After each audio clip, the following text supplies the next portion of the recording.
Good afternoon, everyone. All right, that was actually pretty good. I want to start off by recognizing some of the folks from our Sail Future family that are here. Could our students please stand?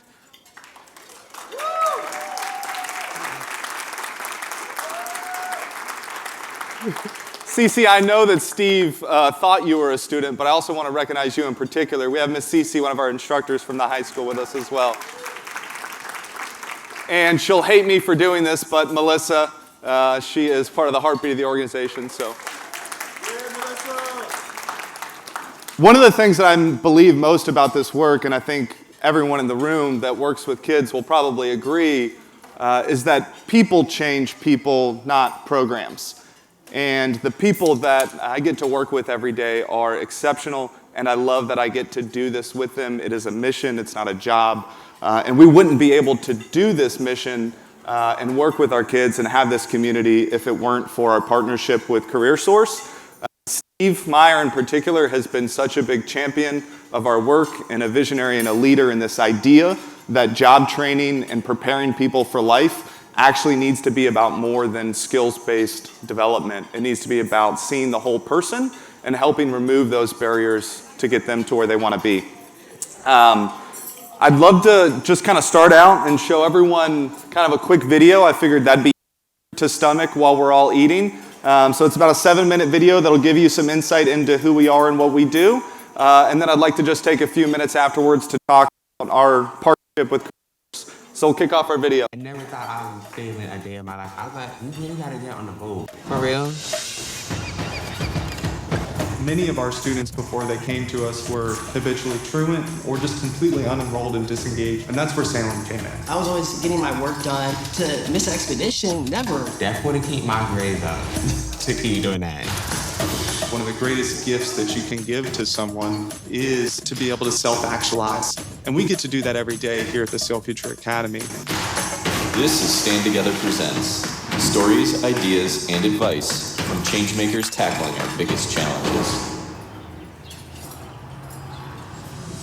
Being a teenager sucks. I think anyone can agree that those years are just really, really hard. For our kids, they're not just dealing with all of those natural challenges of teenagehood, they're also coming from an environment that is completely stacked against them. The average income of the families that we serve here at the Sail Future Academy is $22,000 per year for a household of 4. The economic barriers in front of our kids and the pressure that that creates for them every single day is profound.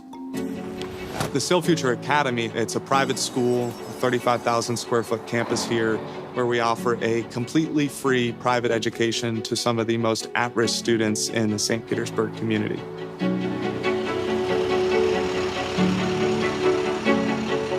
All right, good morning everybody. Let's go ahead and get started today. Sail Future began as an after-school mentoring program with a local high school where I went to college. There were a group of students that were constantly being expelled and kicked out of school for pretty common behaviors. One of those assistant principals actually expelled me from her high school many years before and learned that I was now in college and doing okay. So she asked me to come and talk to those kids. And I said, hey, I really don't want to do this sitting in a lunchroom at a round table. Could we just bring some of these kids out to the boat in the afternoon to go sailing and we'll talk there? That afternoon conversation led into them coming back the next week and the week after that. And then eventually some of my friends from college came with us and paired up with each of those students as mentors and mentees. So we took these two people who come from completely different walks of life and we put them on a sailboat together where they were forced to communicate and trust one another to get that boat from point A to point B. I wasn't the best student. I didn't have the best grades. I didn't do the smartest things. I used to get in trouble. I used to get kicked out of schools a lot. I had already gone through 2 schools. It felt like the teachers didn't really care. It also felt like I was just there because I had to be. But whenever I came to Sail Future Academy, they actually made me feel like I could do something with my life.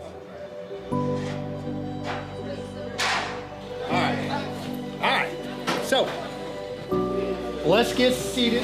In this class, we're building a kayak out of plywood, and then we'll be racing them at the end of the term. The fiberglass on top of this, it's gonna be rock solid. It should maybe only sit this much in the water. Sitting at a desk 8 hours a day just doesn't work for me. I'm learning how to do basic math and learning how to use different tools and learning how to use them properly and how to be safe with them.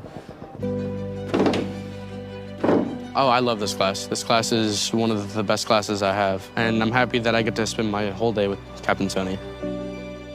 We have an audience of kids here who don't necessarily believe in the idea that they need or should come to school 5 days a week for 4 years. And so it's our job as a school to look at a learner who is disengaged and isn't showing up and say, hey, a disengaged learner is the failure of a school, not the failure of the student. My life circumstances, I have 2 little sisters. I help pay bills when I can. I have a job outside of school that I do. I am known as the man in the house. I didn't care about school. But then when I came into Still Future, everything changed. The school mindset was completely different. They catered to more of the interests you enjoy and what you wanted to do, and built the curriculum around you. With the business thesis class that we have here, we were creating stuff like elevator pitches. I was thinking about opening one of the businesses that I wanted, which was the frozen fast food where we sell frozen tamales and empanadas. Now I believe that I'm able to open up my own business and that I have the experience needed to keep it running and do well. One of the things that is scary as an adult, whether you're a parent, you're a teacher, or you're an administrator, is the idea of relinquishing control. It is a scary thought for us to say, hey, maybe this kid in front of me, maybe they do actually know what's best for them. And maybe if we listen a little bit deeper to what they're saying, either through their words or their behaviors, maybe we could design something that's going to lead to exponentially better outcomes. And so for us, a college degree is not the ultimate objective for every single one of our students. If our kids are becoming self-actualized, no matter what career pathway that is, that's success to us. My biggest motivation was sailing expeditions. To be able to experience and get to travel at sea and to explore different places was really cool. Still Future has a 100-foot sailing yacht. I sailed it from the Dominican Republic, delivered it to the St. Petersburg harbor. Yo, these are my strong guys right here. Here you go, guys. You want to grab that? Yeah. Yeah, you can go maybe hand. Back when I was in public school, I would literally walk away from the school when I got dropped off at the school in the morning. I really felt like it just wasn't for me and there was no point of me being there. From where I was at in the beginning to where I'm at now, I'd say a lot has changed. I graduated from Still Future Academy in 2021 of February, and I teach sailing classes at the Sailing Yacht Club, actually to the students at this school, to be in that leadership role and to have people that look up to me. He definitely made me feel confident. This is definitely how the kids are going to learn, is by experience and doing it with their hands and getting in there and knowing how it's done and what effort it takes and is required for it. So when I believed in myself, that's when I felt like other people started believing in me. Imagine if we all had the opportunity that our students have here at the Still Future Academy. Imagine if every school across the country believed in the unique dignity and potential that the students in front of them held. Imagine what world we could all live in.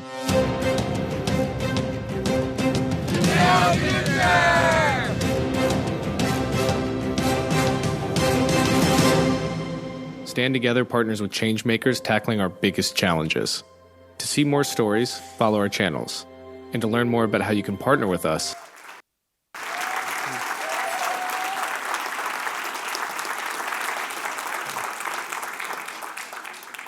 So that is kind of what we do in a nutshell. It's awesome for me to be able to see some of our kids. I was actually with one of the students in that video yesterday. He decided that he wants to go into car sales. and he met with the president of Crown Automotive Group yesterday afternoon. And he was so confident, and he was so sure about what he wanted to be doing. He's like, I'm getting my BA in business, and then I'm going to start as a car salesman, then I'm going to become a general manager. And he's telling this like executive of a large car company, like what role he's going to end up having in his company. And I know where that confidence came from, right? That confidence came from the people that have believed in him over these past few years. And for him to have started feeling that way about himself and to really reached a point in his life where he knows that whatever dream he has, he can achieve, is a really beautiful thing to be a part of. And again, we wouldn't be able to do it without CareerSource supporting this innovative approach. And so I'd love to just keep eating, but I'd love to kind of talk about some of the parts of the program. Michelle earlier today hit on a lot of the data and the need, right? I want to talk a little bit about how we go about breaking down those barriers. We saw a bunch of students on a big sailboat, right? And I was talking to folks this afternoon. Sailing for us is about so much more than just being on a boat. It's really not about putting someone into the maritime industry, although that's a great pathway. It's how we build trust with our students. When you're on a ship, you're a crew. You have to work together to get that boat from A to B. And it accelerates that relationship between a counselor and a client, between a teacher and a student, between a mentor and a mentee, in such a quick way that it allows us to do the deep, hard work that we do. So those rite of passage expeditions are a big part of how we build the relationships and then create the hope and exposure to reimagine what life can be. A lot of our kids have no idea what careers are available to them, right? We often only know what we've seen, whether that's through our parents, our friends, immediate family members. And so a huge part of what we do in our career readiness programs is taking our kids out to meet with different employers. So for any employers in the room, whether they're nonprofit, for-profit, come talk to us because we would love to get our kids out to your business to show them what you do, to expose them to a different type of work and way of life. Project-based skills training, rather than just computer-based training or book-based curriculum, is really important to us. So in everything that we do where we're trying to teach a skill, there is typically some tactile, hands-on, culminating project associated with it. We found with our learners that that's the best way to get them engaged and to give them ownership of a culminating project or a final outcome, and typically to have them do that with their hands. Financial literacy. Melissa actually developed an entire course and a workshop that helped our kids model their finances over right now where they are today to the next 5 years. And she gamified it in such a way that they would essentially play this game of financial life that taught them how all these different life events, like a broken down car or a natural disaster putting you out of work for a couple weeks or whatever it may be, can affect their financial health and what kind of decisions that they can make to prepare for things that are unexpected, right? We have noticed also that our kids may come to us and say, I want to be a carpenter. Okay, let's go get you on a job site, framing a house. And then we may hear 2 weeks into that, they're like, I don't really like working in the sun. Right? So the way we designed for that was, all right, let's do a rotation. Give us 5 things that you think you're interested in doing, and then go do them for 6 or 7 weeks, 2 days a week. And let's see which ones you actually like, which ones you're good at, and then from there, we'll debrief on that every week, we'll talk about it, we'll understand it, and then we'll place you in a year-long apprenticeship afterwards. Because sometimes we don't know what we don't know. We don't know that we don't like working on a hot job site until we've done it, right? And this year-long apprenticeship comes after those internships. They got a good sense of what they're good at. And then we can really go in depth with the employer who's the expert in the subject matter and partner with them to develop a training program that's going to prepare them for a career, ideally with that same employer after the apprenticeship. Our kids don't necessarily have their own vehicles. Sometimes they're living in households that don't have a family vehicle at all. They're living in areas where maybe public transportation isn't particularly convenient or accessible. And so we have committed to providing transportation to support to anything and everything we do with all of our students. That includes getting them to and from their internships, to and from their apprenticeships, to and from school, to and from workshops, whatever it may be. That has been a huge part of our success and engagement. We at school say that our kids vote with their feet, and if they're coming to school, it means they're finding value in being there, right? And I think our average attendance is like 91%, which is unheard of for a school, right? Especially a high school. So we're really proud of that, and I think one of the big reasons we have that is because we provide that transportation. We've removed that barrier completely. Anybody done therapy in the room? Yeah? Has that always been like a really accessible or easy thing to get into and feel comfortable? No, it can be kind of awkward, right? There's a lot of stigma, especially for a teenager, right? I said in that video that being a teenager kind of sucks. Being a teenager and then going to therapy can suck even more. So we've tried to break down the stigma by making therapy fun and doing it in a different way. And the modality that we use is called adventure therapy. And so we do very little traditional talk therapy with two people sitting in a conference room or on a couch, right? And most of it is activity-based. That could be rock climbing, right? That could be sailing, it could be kayaking, it could be a walk in a park, but essentially the idea is let's get out and do something together to be in relationship and talk about these things that we're going through at the same time, and then use some proven strategies in adventure therapy to create a situation like rock climbing where our adrenaline is spiked, where we have some fear, we have anxiety, and then in that moment, you've got someone next to you that can coach you through how to manage anxiety and fear. And then talk about how you might do that in another setting where you aren't necessarily hanging off a wall, right? Maybe you're trying to get up on stage and talk to a group of people, and now you've got some skills to figure out how to manage that anxiety, right? And so that's a big part of what we do. We know that I think everybody probably needs someone to talk to about how they're feeling in a safe place, but our kids in particular have experienced so much trauma that if we don't work through that stuff, it is only just going to resurface in the worst ways. Finally, career coaching, right? We talked about the Pathways curriculum, the internships, the apprenticeships, and these other pieces. Layered into all of that, we need someone that is coaching our kids every step of the way. They're not going to be a great employee during their first internship, and they're probably still not going to be a great employee during their apprenticeship. And hearing that from your teacher isn't necessarily the best person. Hearing it from your counselor definitely isn't the best person. Sometimes hearing it from your supervisor isn't the best person. So having almost like an ombudsman, a coach who's separate from all those people to provide you with that one-on-one support to talk through your experiences in your first job has been a really helpful tool for us. You can learn more about our work at sailfuture.org. And thank you guys for having us here this afternoon.